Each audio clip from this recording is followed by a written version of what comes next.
let's take a look at these pairs of pressure gauges. What these pressure gauges are and what their functions are. These two pairs are the left side high pressure gauge and the right side low pressure gauge. These two pairs are the left side high pressure gauge and the right side low pressure gauge. These two are the pressure gauge switches. After turning them on, the pressure will be displayed on the gauges. One thing to note is the pressure shown on these two gauges is measured from the same tapping point, so the readings are the same. These are the left and right clamping force pressure gauges. These two are the booster pump pressure gauge and the electric water pump pressure gauge. Between the red and green buttons above can be used to adjust the upper pressure limit and the lower pressure limit. Now let's look at these valves.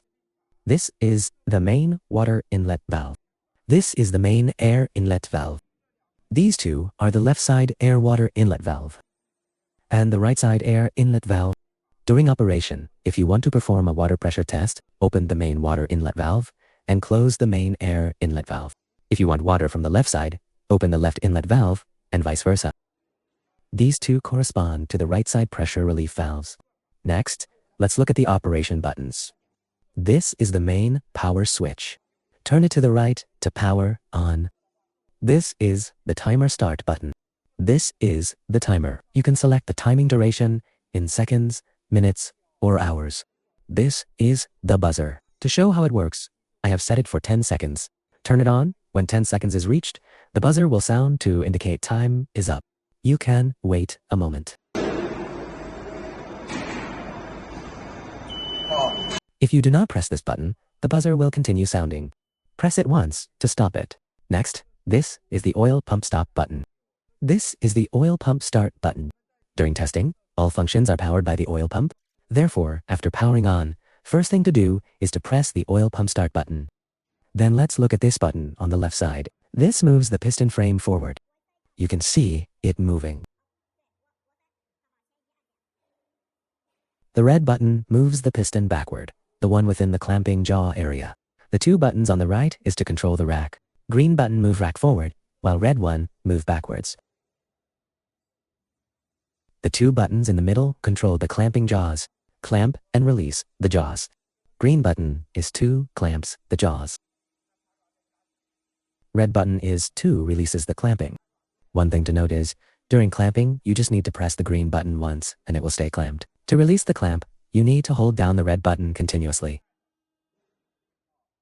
Now let's look at the right side. The functions are similar to the left side. They are basically the same. This button rotates the fixture forward, while this button tilts it downward. As you can see, it can rotate to a horizontal position.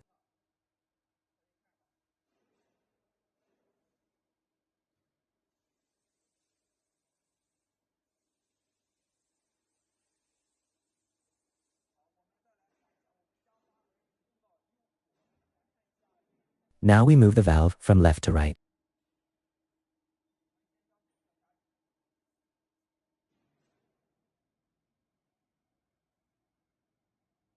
Clamp the left side.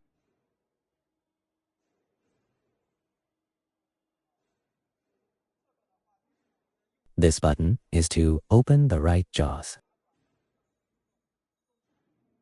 This button moves the clamps downward. This button moves the clamp backward. This one here moves the jaws inwards.